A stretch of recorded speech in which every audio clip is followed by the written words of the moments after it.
Insurance isn't one size fits all, and shopping for it shouldn't feel like squeezing into something that just doesn't fit.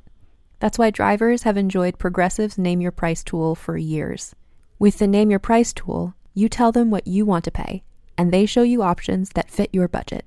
Enough hunting for discounts, trying to calculate rates, and tinkering with coverages. Maybe you're picking out your very first policy, or maybe you're just looking for something that works better for you and your family. Either way, they make it simple to see your options. No guesswork, no surprises. Ready to see how easy and fun shopping for car insurance can be? Visit Progressive.com and give the Name Your Price tool a try. Take the stress out of shopping and find coverage that fits your life, on your terms. Progressive Casualty Insurance Company and Affiliates. Price and coverage match limited by state law. Forever Dog. When your first choice is a big old bus, You turn around and boom, you end up with us. sloppy seconds. Oh, diva. Our number is 213-536-9180. Our email is sloppysecondspot@gmail.com. Now, on with the show. So- Are you ready for sloppy seconds, you stupid fat fuck? And are you ready for our new format, which is so exciting? So if you listened on Tuesday, we had a special episode, and now it's Friday, which means we have a amazing, fun, special, incredible, effervescent, glamorous guest. And she tastes great, too. Minty. Minty. Peppermint. So never we tasted are so excited to share this interview with you. She was on season 9 of RuPaul's Drag Race. She has been on Broadway. She has been on CBS. She's been on CBS. She's been on YouTube. She's been on FaceTime. She's been on Zoom calls. I bet she knows how a Twitch works. Yeah, and if you are a satin silk 20-foot cape, she's coming for your throat. You fucked it up for her. So get your ears ready, and this is our amazing interview with Peppermint!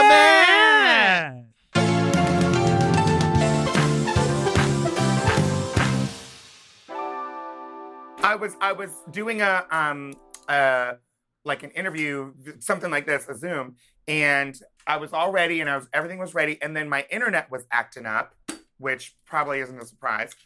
And so I ran back to go. It's in the other room, so I was like, okay, wait, and I ran down the hall to go to fix the internet so I could fix it and come back, and I have this fucking silky ass cape that I never wear is hanging up in the hallway, and it's 20 feet long, and I always just like, walk around it, and I slipped and fell down the hallway and ripped my quadricep muscle pretty much out of my body. And during the Zoom call, and I'm like, oh, my hair came off. It was not cute. And I'm in the hallway, and I was like, okay. And luckily I had my phone with me. I texted them. I was like, I don't think I can finish the call, but the call was still on, like looking just like empty in my, I was like a guest empty in the thing. And I was down the hall. And so I was like, what else am I going to do? So I crawled down the hall. And this was a few days ago. And I got myself up on the chair, and I finished the interview.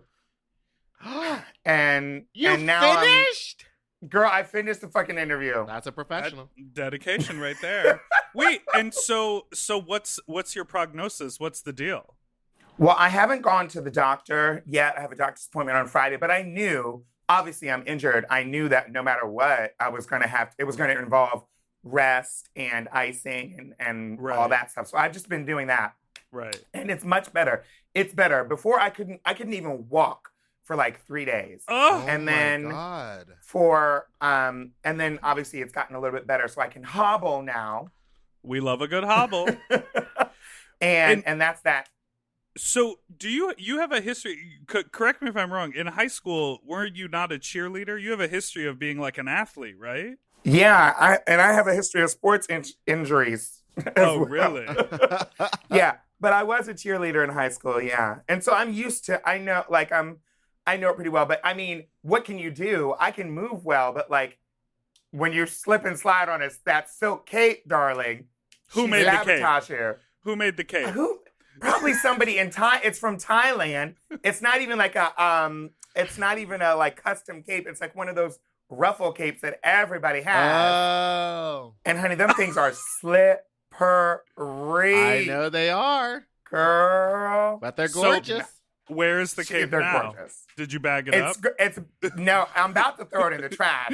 I'm gonna after this, I'm gonna watch Marie Kondo and get rid of everything in the house. And the first thing is going to be that cape. I mean, if you're causing me injury, Yeah, you need to get up out the house if you're causing yeah, an injury. out. So, Peppermint, we love you. I've known you for a while. The world fell in love with you on television. You have done so much since sort of like your career exploded. What are you sick of people asking you about? I'm sick of people asking me, are you going to go and do All Stars? I'm sick of it. But wait. Are you going to go do All Stars? Scream. I mean, you know, the story on that is, yes, of course I would do All Stars if the time was right, you know, Yeah. and I think that there's definitely, I don't think that's any different than any other queen that's gone back to the show. You know, it's no secret by now, it's an expensive gig. You got to have your everything together. Mhm. Right. Everything's got to be right. I mean, the first time around, it's one thing because you're just in a state of waiting, right? But Yeah. this time around, with something like All Stars, they call you and you're already in the middle of your life doing what you're, you know, trying to keep things running. And so it would have to be the right time and everything would have to be just right, you know? And so we have had the conversation before, but I was on Broadway, and I think Yes, that's a you good were. enough excuse. Yes. To you know.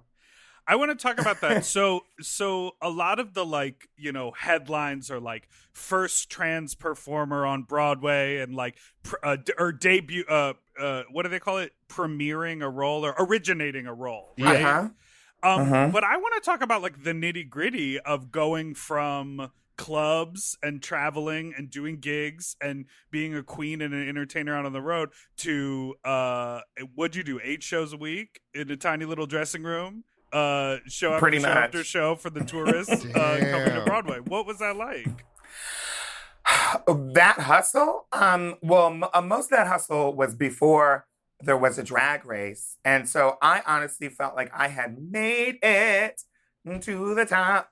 Right. I mean, I started doing drag in the 90s.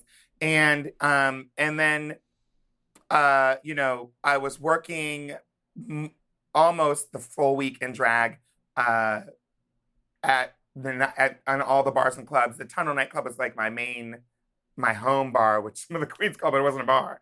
And I was doing that for like $50 a week, you know, while I was in art school. And I wasn't really having much, you know, I wasn't getting no straight A's in school, let's just say that. Right. And I was like, oh, well, this drag thing really feels like there's something to look into here, especially since, you know, I was going to school for musical theater performance, basically to learn Broadway. And at that time, the teachers were like, girl, you ain't going to work on Broadway. And so I was like, okay, well, this club is hiring. Why would they Why- say yeah, that? why did they say What that? about you? I did not fit any of the roles based on the roles of the history of Broadway Yeah. that had existed. There just wasn't a role for me. They tried their damnedest to, you know, because when you go to acting school, but you do a million different roles in different parts.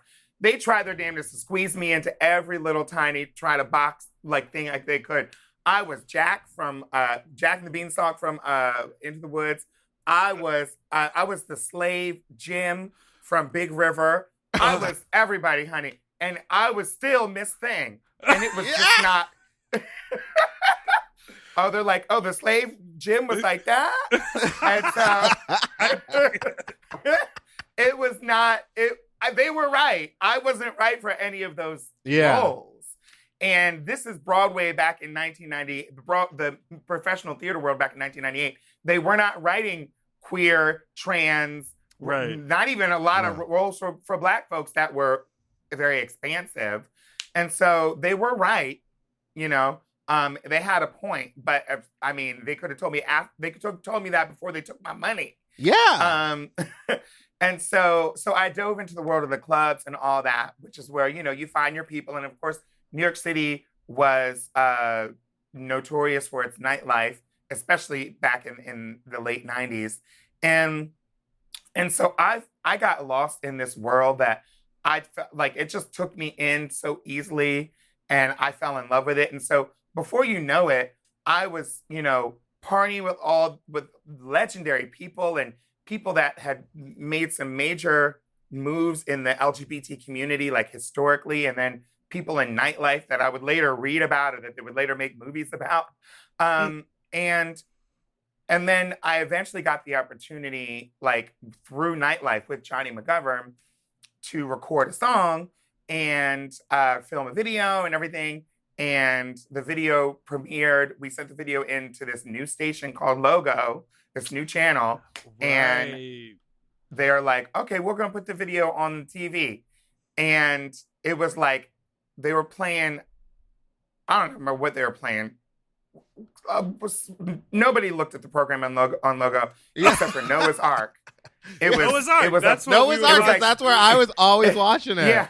It was like Bewitched and Noah's Ark, and then they had something called the Click List where they would show music from artists. And so I had been watching it since the very day one, and it had only been around for like a year or something by the time that I sent in a video, and there had been no other drag queens on the thing. And what video was it that played? Serving It Up. Serving It Up. Mm-hmm. A classic pop. They had never had any other drag performer. And so I was the first drag performer. They didn't even have RuPaul videos, and I have no idea why. Wow. They were mostly, though, playing. It was important for them. I think that their focus is on playing out independent artists. And so there was a lot of independent artists whose music videos would play, and I was one of them. And so that felt like I had achieved so much. And then because of that, or as a result of that, and working in the New York scene for so long, almost 10 years by that point, people from all over, other states, other countries, just were like calling. They were like, we want to book you to come and do your show. That's awesome. You used to travel like to Poland all the time? Oh my God. No, Berlin was Berlin, London, Australia, Amsterdam. What was it like to be like one of these traveling divas before there was like a traveling diva circuit? Yeah, well, there was. I mean, there certainly is the traveling diva circuit is definitely more. It's more of an economy now. Yeah. It was back then. It was just more piecemeal. It was like, you know, the club owners.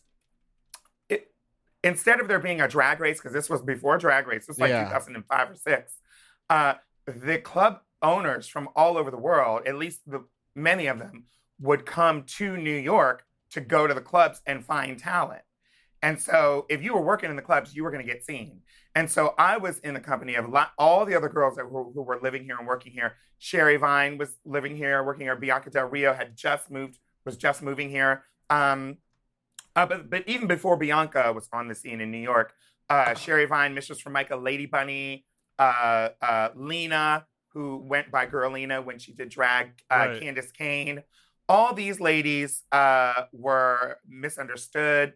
All these ladies misunderstood the name of a drag queen. Right. Miss. Understood.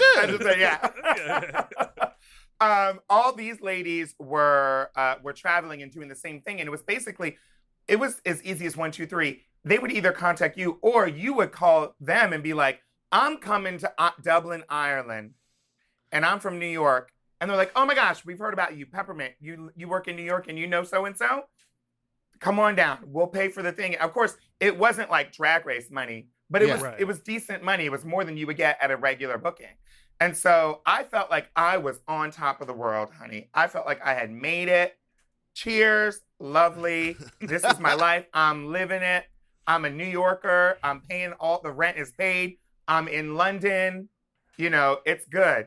And that was a great it was a great time. Okay, something about me. I love shopping. If you love shopping too, you have to check out Rakuten. And all you have to do is shop, shop, shop, shop, shop, shop, shop. And with Rakuten, you get cash back and rewards on almost everything you buy. Exactly.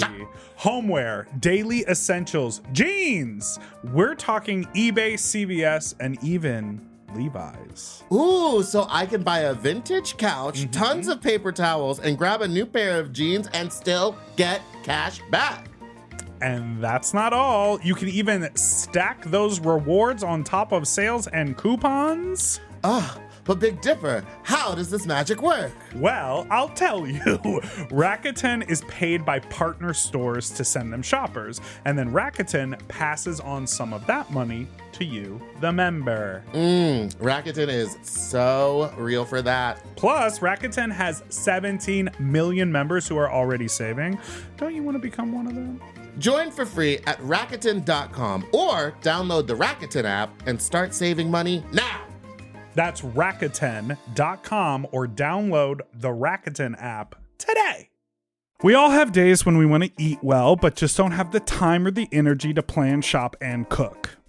That's exactly where Factor comes in. They deliver fully prepared meals designed by dietitians and crafted by chefs right to your door. With Factor, you can stay on track with your nutrition goals, whether that's high protein, balanced meals, or overall wellness, without any extra effort. The meals are fresh, never frozen, and ready in just 2 minutes, which makes it easy to fit into your routine. You know, I love coming home after a long day and having a tasty and filling Factor meal. It's waiting for me, and I don't have to worry about shopping. It's quick and easy, and one less thing I need to think about when I get home. You know, I'm feral for fish right now, and I always get my fix with Factor. I recently had their scampi-styled shrimp and salmon, and let me tell you, it did not disappoint. So get Factor today and start enjoying delicious and nutritious meals. Head to factormeals.com/sloppyseconds50 off and use code sloppyseconds50 off to get 50% off and free daily greens per box with new subscription only, while supplies last until September 27th, 26. See website for more details. That's factormeals.com/sloppyseconds50, like the number, off. Sloppy Seconds 50 off. Do you want to improve your sleep? Well, listen up and get a Helix. Whether you sleep on your side, your back, your stomach, Helix makes premium mattresses that are designed to fit your specific sleep style. You know, now that it's spring, why not upgrade your sleep game and get a Helix mattress? And you know what? What? I can guarantee you that they have a mattress for you with over 20 different styles and models for you to sleep on. I love sleep. I can't get enough of it. And I love my Helix mattress. So ever since I got the big and tall, I know we go on and on about it, but it's a perfect fit for me. I haven't had a mattress before that I was able to select a model from, and I'm so happy I got to do that with Helix. And I too have the big and tall model, and it's perfect for my big and tall body. I loved it so much, I got a second one from a guest room. True. Yes, baby. And the people are sleeping great in there when they eventually do sleep in there. Best of all, Helix delivers right to your door with free shipping in the US, and you can get a 120-night sleep trial to make sure that it's right for you. You also get peace of mind because Helix mattresses are backed by a limited lifetime warranty and have been recognized by experts at places like Forbes and Wired. And me. I am a sleep expert too. Period. Go to helixsleep.com/sloppy to get up to 27% off site-wide during their Memorial Day sale. That's helixsleep.com/sloppy, and make sure you enter sloppy seconds after checkout so that they know that we sent you. helixsleep.com/sloppy. Get yourself a Helix. My favorite memory is you used to host, I think you subbed in a couple times at XES on their karaoke night. Oh, no, I hosted it. I started it. Oh, yeah. Okay. Well, me and my friends used to go to that all the time. And my friends would put songs in for me because I'm not a singer, and they would do it as a joke, and I would always run to the... I would always run to the bathroom to hide, and eventually you caught wise. And one time you came and knocked on the door and were like, you're going to make the whole bar wait for you to finish, but you're coming up and you're doing a song. And you like dragged me onto the stage. And that was the first time that I like ever interacted with you. It was so funny. It was so iconic. And my friends still talk about it. Those were some good times. That was a really good karaoke. I guess I don't know why they got the idea to do that karaoke, but that was back in like 2000. We started it, I want to say in 2003 or 4, something like that. And it ran for 10 years, that karaoke. A lot of other bars weren't doing karaoke. And so we were the only like gay karaoke in town for a while. So lots of people went to that, and it lasted a long time. Of course, eventually other places started having karaoke nights and things like that. So I was trying to get to this beforehand, but obviously, like, you know, years and years of amazing hustle. But when you did the Broadway show, what was the difference between that kind of like every night a new place, doing you know, like a karaoke night and then your live music and then this and traveling versus like you do the same show over and over again and you've arrived, you're on Broadway, but I've also heard interviews from you being like, well, girl, the gigs pay better. Oh, that is no lie. Wait, really? Oh, yeah. I mean, you know, I think when I was going to school and trying to audition for Broadway shows, the average Broadway salary was about $1,500 a week, which is not bad. That's not bad. Yeah. And it's a lot of hard for 8 shows a week. And so, you know, it's a lot of work, but it's not bad, you know, a couple $100s a show. And so, I mean, that's what I was afraid of. And at one point, that was like great money. But then, of course, I was earning that like just doing my regular club nights before Drag Race. And then when Drag Race hit, obviously, I was earning more than that after, you know, for each gig. And so I was earning, I was afraid of the money. That was the first thing. Second thing is I'd spent my whole adult life living in New York City and avoiding Times Square and a 9-to-5 job, like a day job. And here I am working in Times Square with a damn day job. Right. And I was like, oh God. And, you know, Broadway is an industry. It's a business. And so most of the industry, the performance that you go to at the theater is just a little tippy top of the iceberg. The rest of it is run by this huge industry. It's actually not that big of an industry. It just makes a lot of money. But there's only like 3 or 4 real theater owners. Right. There's a handful of like producers, you know, there's some conversations to be had around that, especially under Black Lives Matter. Nepotism. But it's very surprisingly, as much of a safe space as theater is for queer people everywhere, all over the world, I would imagine. Broadway is a safe space, but the business of Broadway is very much about the red tape and the bureaucracy. And it's not just from the fact that it's so involved with unions. It's more, you know, that there's like this very traditionalist mentality with Broadway that is wonderful because it's one of the only forms of organized live professional entertainment that people can go and see. But it also comes with a whole lot of wacky traditions and things that are just kind of not that forward thinking. And so I discovered that when I got in there was all this tradition. Me as a out queer person, because the business of Broadway is all the leads are straight white men. No matter what the role is, the leads are straight white men. The backup dancers are the gays. And so me as a queer person and a Black trans woman just broke that all up and as a lead. And so things were not built for me. We had to figure out, honey, the girl, when they had to figure out what to do with the bathrooms, with my dressing room. Woo! Girl, Wait, it was what do a you whole mean? nother- Wait, what do you mean? You didn't have I your feel own like in dressing room? theater, everyone's dick is out and they're all peeing on each other. I mean, that's Oh what my it was God. for me. That's Kiss. that's what I wanted. No, that's not what I wanted. It was just like I did have my own bathroom, but even the principals had to share bathrooms with other principals, and so there was like.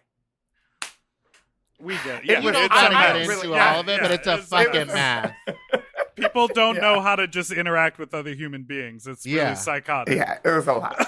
And the other principals were like my experience there and my interactions with people was wonderful. I don't want to paint the picture that I had a bad time with any of the individuals there. The other stars of the show, the other people in the show were all great. It was a wonderful family, but there was so much new and first time about my existence in there that every single thing was a consideration.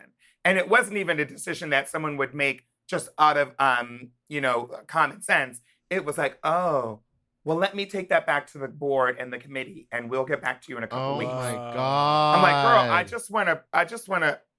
I just need to do my hormones in my dressing room or whatever, that's just an example, Right. And so everything was a consideration, things that were personal and then things that had to do with the whole cast. And I'm used to being like, we got a problem, let's fix it, march. And like, they were like, no, that's not the way it works, honey. You got to fill out this paper and then we will submit Go it. to the union And rep. I'm like, right? oh my word, all of that. And so it was a lot of red tape for things that had to be crossed. And I think it was a very stifling atmosphere. Some things just didn't work. And ironically, the theme of the show was all about queerness and openness and inclusion and all of that. And so that was something to get around. I think had we produced the show and done the show, well, we wouldn't be doing it today because Broadway is closed indefinitely. But after COVID, after Black Lives Matter and all of this, then I think it would have been a much different experience. Oh, wow. What was it like getting into that, like going from being like a club gal to having that routine though? Just being like, this is what my life is now. Well, I mean, to be honest with you, it wasn't even mundane initially. Being in a show, I'm sure you all know, like in any theater show, there is some like, it is very routine and probably halfway through you're like, okay, I need to do something. But initially, like originating a play like that, it's like, I mean, most of us come from theater, so everybody knows Tech Week is hell, but Tech Week on Broadway is like mega hell. And God. Just like, because you're up, most theaters, anybody who's done theater, you're up long hours, you're there all day, you have to change things and then figuring out the costumes, and you have to do a million things at once. And you got the pressure of like, oh, we're going to open soon, blah, blah, blah. It's that plus, oh, the producers need to have a word with you. Oh, this is not right. Oh, the New York Times critic is talking about you. Right. And it's like, it's a lot of pressure. There was times where just creatively, they took me hours before the show to a recording studio to record something for the show that was going to play. And then I came back, and by the time I got back, they had already heard it and decided not to do it. And instead, here's a new song to put in tonight. And I'm like, oh my and this is hours. It was like heart palpitations. There was moments where I was like in my outfit, ready to go out on that stage, and I didn't remember which version of the script we were doing that day. And so that was an experience it was more stressful than Drag Race. And Drag Race was one of the most stressful things I've ever done in my whole life. Well, how stressful was it compared to God Friended Me? Okay, Meatball, we got to take a break. Okay, we'll take a break. Transition us into a break, okay? Transition. Right. Transitions, baby.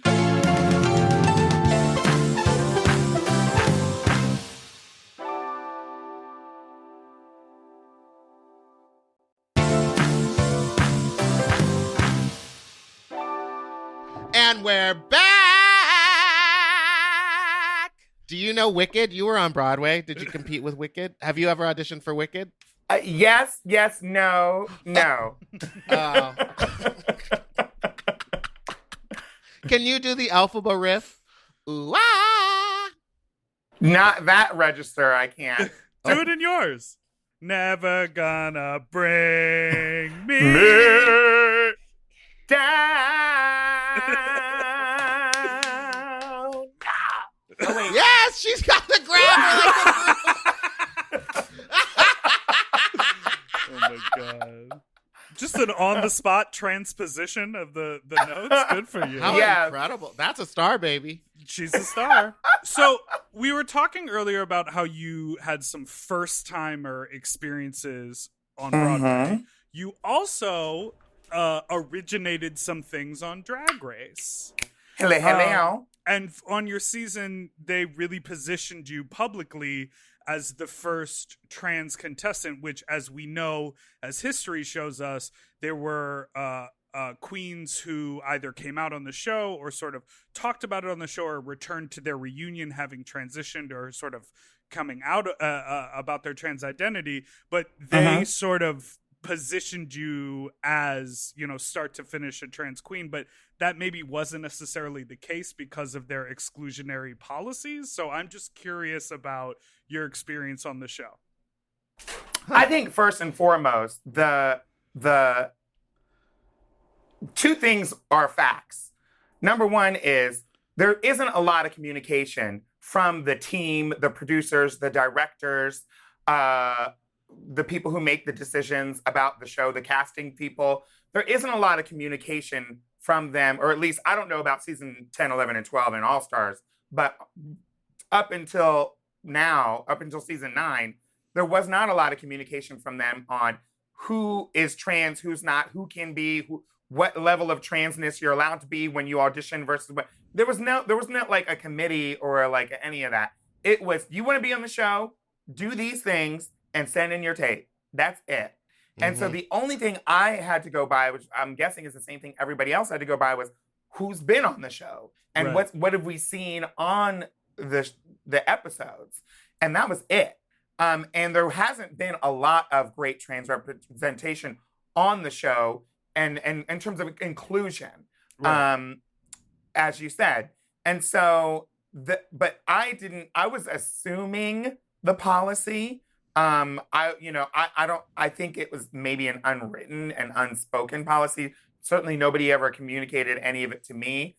In fact, Ru said on the air to Monica Beverly Hills that we don't discriminate. I don't remember exactly what she said, but something to that effect. Right. When Monica came out on the same episode, she got sent home. Right. And so I didn't really have a lot to go by. I also know that I've been out as trans since 2012. Right. Now, that means a lot of different things to a lot of different people. To some people on one end of the spectrum, when we're talking about us judging who trans people are, right, one end of the spectrum is, oh, she work, you're fish, you pass, you look like I think a woman should look like. You've had every surgery. What surgeries have you had? Oh, you've had surgeries that I can't see? Oh, okay. Well, I think that you're a woman, so you must be a woman. Right. That's that school, right? Yeah. And then there's the other school of, this is who I am. This is who I've always been. I'm the same person with the same mind and brain today that the same person I was years ago. Right. The day before I had surgery, I was this person, and the day after I had any surgeries, I was this person. And that person has always been a woman. And I've been talking about myself as a trans woman to anybody that would listen since 2012. Now, was I already on national television? No. So a lot of people didn't know. I think there's also the third fact is that there's a lot of people who just assume that when we see somebody on Drag Race or on TV, that's the day they were born. That's what Meatball always says. Oh, look, happy birthday. Oh, They were happy born. birthday, Hello. everybody. But, you know, I've been doing this game for a long time before there was even a drag race. Right. And I've had conversations with club owners and watched trans women lose their jobs for being trans who were also worked as drag queens in New York. And so I was That's coming so from insane. that and, huh? Oh, I just said that's so insane to lose your job. Yeah, it's the that truth. you- I had come from that world and then into RuPaul's Drag Race, and I know that unfortunately, who I was and where I was, my economic stature, the money I had access to, allowed me to pay my rent every single day since 1998 doing drag. But it did not allow me to pay my rent and get this surgery, that surgery, or buy a house or rent a car, whatever. Nothing more. And Right. that's an accomplishment, right? And so I can't really speak to what other people would assign to me. When I jumped in and out of the shower and I looked in the mirror and I didn't have my hair done or makeup on, I'm looking at a woman. Right. Mm-hmm. The rest of the world may be like, oh no, that's a man. And we won't believe it until they've had surgery and we've seen the papers. Maybe that's how people but I've been out and talking about myself being trans since 2012. I was cast on the show in 2016. I even came out on national television as trans, not really coming out, but my first time speaking on TV about myself, which included talking about being trans, was on The Daily Show that aired on April, I want to say 16th, 2016, with Trevor Noah, Right. way before I was ever on RuPaul's Drag Race. Oh. I've had, you can scroll, there's a lot of queens that like to wipe their entire Instagram and Facebook, Right. and so that here's my new existence starting last week. Honey, you can go back to 2012, I think, when I started my Instagram, and see all of the history talking Right. about being trans, being out. And so I don't know, but I would, and I didn't have a lot of conversation with the directors and the people who wrote and produced the show before I auditioned for it. After I auditioned for it, I would assume that they would take a look at your social media and see who this person is we're going to put on the show. They do now. Know they do it now. I certainly know they do it now. Maybe Yeah. not deep enough, but they try. Yeah, exactly. Well, yeah, there's a couple of mess ups we know. Yeah. And so putting those three things together, that's all I really had. Right. I assumed that they knew that I was trans, but I wasn't necessarily visibly trans to anyone's liking.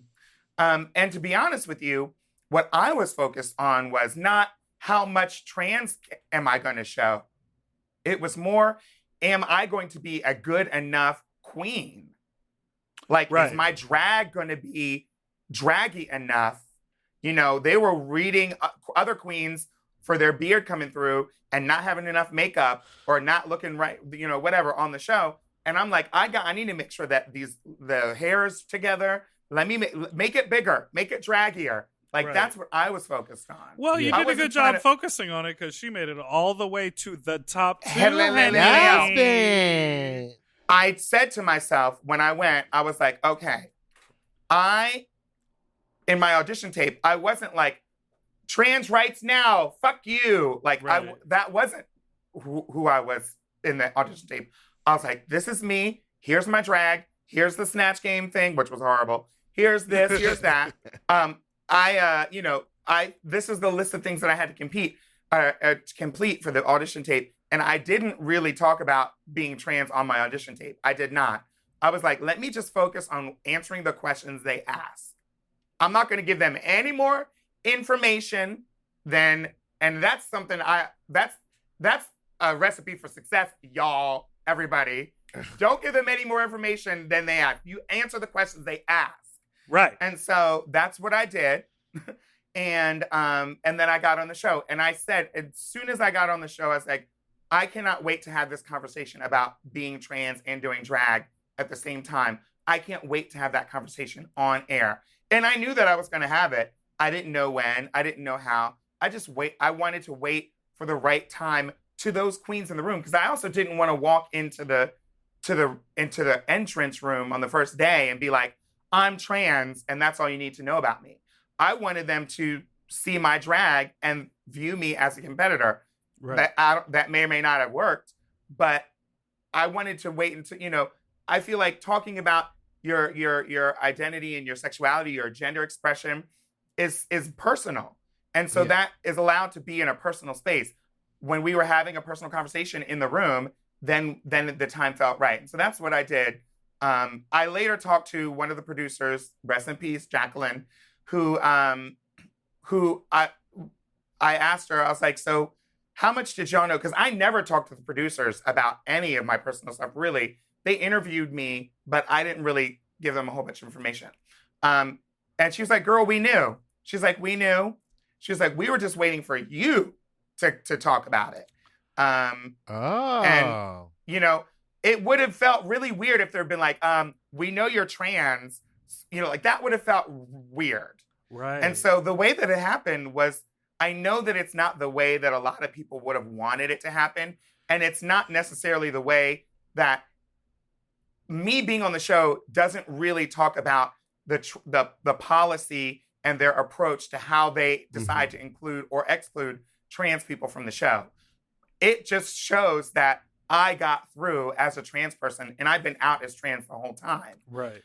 Now, it would be so much better if they would make a big announcement about their new effort to include trans people in everything that they do. Ding, ding, but ding. That's just not where they were, Yeah. Lately, with everything that's been going on during the pandemic and with Black Lives Matter, you and Bob have taken to the internet, and you have essentially become an internet pundit. What what is the activism? How did that all come out? What are you setting out to do? What is your goal here?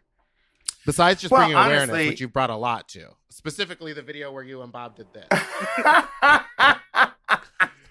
But most of those moments are real candid moments, I gotta tell you. But I've always had a sort of wanted to include charity and activism and advocacy in my drag. That's just in the drag school that I went to. That's what the queens would do. They were talking about marriage equality. They were they were talking about AIDS and HIV, education and prevention, and then later on, marriage equality. That's kind of what I was involved in, and so that was always a part of my game. But and so I've always been trying to speak out when I think something needs to be said, or use my platform in a way that I think is beneficial to the community, whichever community that is. But it was, it was no joke that during the pandemic, at the beginning of the pandemic, I think we were all probably in our feelings. Not obviously, many people were scared. Many people were obviously getting sick and losing their lives, and they still are. And so there was a lot to deal with. We knew a lot less about it, but we were all lockdown was really strong for everybody. Yeah. So we were all kind of captive in our homes and in lockdown in the whole country for the first couple of month or so. And for a minute, I was seeing these videos coming out over and over again about I remember, I think I said this on one of the things with Bob, I remember as a kid, somebody said, here, you want to watch a video? I have a videotape. You want to take it home and watch it? It's called Faces of Death. And you can watch people die. And I was like, I remember that. No, I never want to see that. I don't want to see that. I like horror movies, but I don't ever want to see a real video of people being killed or somebody dying. It was a snuff film? Yes. Yeah, I don't know sexy. how. Have you seen any of them? When I was younger, my brother would watch it. It's a lot of it was military murders, videos of just any collected compiling of people dying. It wasn't it was snuff films, but it wasn't. It wasn't shot one to person. murder someone. It was videos of people dying. Whoa. Yeah. And so I didn't want to see that. Obviously, I think that's hopefully normal. And I just made that decision my whole life. You know, I don't want to see any of that. If I know that that's going to, then I saw the video of, I knew it was going to be an injustice. Then I saw the video of Ahmaud Arbery jogging, and I was like, oh, what's this racist stuff? I was not prepared to see that video. And that changed something. And then here's George Floyd. And so seeing these videos of people dying on social media, I was like, this is not right. And so I was definitely in my feelings. And for a while, I didn't really have a place to talk about it. It was bubbling up, but like I didn't know how to talk about it or engage in it. And I was like, God, there's got to be something better that comes out of this quarantine than Tiger King, you know? And so Bob and I were like, girl, we were talking on the phone, and I was like, girl, let's just talk. There's a lot of pain going on. There's a lot of things to be said. Something's not right. Let's have a conversation. And that's just how it started. And we did, 2 or 3 videos. We just did one the other day. And so we do them every once in a while when we're feeling inspired. And you've really done some amazing also work in June, like with the Queer Black Town Hall and like partnerships. It's a really inspiring thing, especially as people are sort of recalibrating their understanding of pride and going back to its roots as not only like a protest and a riot, but also about actually fighting for rights and not dancing on a float sponsored by Wells Fargo. And, I am in all support of queer artists taking money from corporations to try to step their wealth up. Yes, we are in support of that.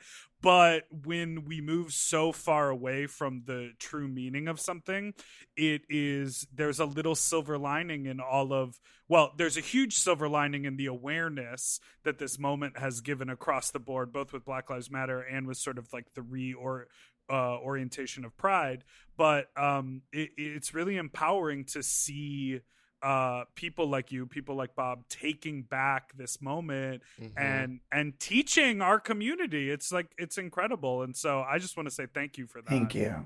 Yeah, it was a great experience. And that the videos that we did obviously were kind of spawned the Black Queer Town Hall, which we're going to aim to do annually every year. We actually have another one coming up August, I think 14th and 15th for Minneapolis. And it has who do we have involved? We just got the roster, and I don't remember exactly who. You can go to my social media, but it's we got Heidi in the Closet. We got Widow Von Du. We are talking to Wanda Sykes. Yes. And so we're getting some fabulous queer folks, Black folks to be involved for the Minneapolis version. That's awesome. That's incredible. So we want to thank you so much for being on the show, Pep. Now, can people stream back episodes of God Friended Me anywhere online? Can we see you? Yeah, if they subscribe to CBS All Access, I think it's called. Okay. I think that's where the episodes live. They are still on. If you have Hulu, they are still on. Yeah. The episodes are still on Hulu because we're technically still in our season. But it got canceled at the end of the season. But it just aired like a couple months ago was the finale. And so it's still on Hulu if you run and catch it and watch it tonight. But otherwise, you'll probably have to catch it in the sort of graveyard of videos, which I think is CBS All Access. Well, and people can watch you in a beautiful SNL sketch called GPS. Yeah. GPS. Yeah. That was a lot of fun. I did that with Jiggly Caliente, and Steve Carell was the host. It was an awesome experience. And people should watch Pose on Netflix. Yeah, season 2, right? Season 2. Yeah, it's out on Netflix now. What episode number are you? 4? Yeah, episode 3, I think. Butterfly Cocoon is the name of it. That episode was really intense. You did also another amazing acting job. It's so cool to see you pop up everywhere. Yeah. Shout out to you, Peppermint. Way to go, bitch. And people can follow you online at Peppermint 24/7. That's right. That's right. Okay, well, thank you so much for so much for your time here. We love you. I love you. Thank you so much for inviting me to have some sloppy seconds. Ooh, yeah. Ooh, baby. Thanks so much for listening to Sloppy Seconds. You can follow us on Instagram at SloppyPod. Send us an email at sloppysecondspod@gmail.com or call us with your fuck talk story to 213-536-9180. You can find Big Dipper on the Instagram and Twitter at Big Dipper Jelly, and me on Instagram at Spiciest Meatball, and Twitter at Fat Drag Meatball. Fat Drag Dreetball. Fuck, you know you want to dreet. Dreet me online at twitter.com. And don't forget to subscribe so you don't ever miss an episode. Now there's 2 a week. How would you want to miss this, which is now coming out on Tuesdays and Fridays, you dumb fucks? That's right. So thank you. We love you. Bye. Bye, Mom. Doodle-doo-doo, forever dog. Sloppy Seconds is produced by Forever Dog and Moguls of Media. Mom! Hosted by Big Dipper and Meatball. Mixed and mastered by William Pitts. Executive produced by Will and Belli, Alaska Thunderfuck, Brett Boehm, Joe Cilio, and Alex Ramsey. Our artwork is drawn by Christian Cimarroni. And our theme song was written by Mike Malarkey.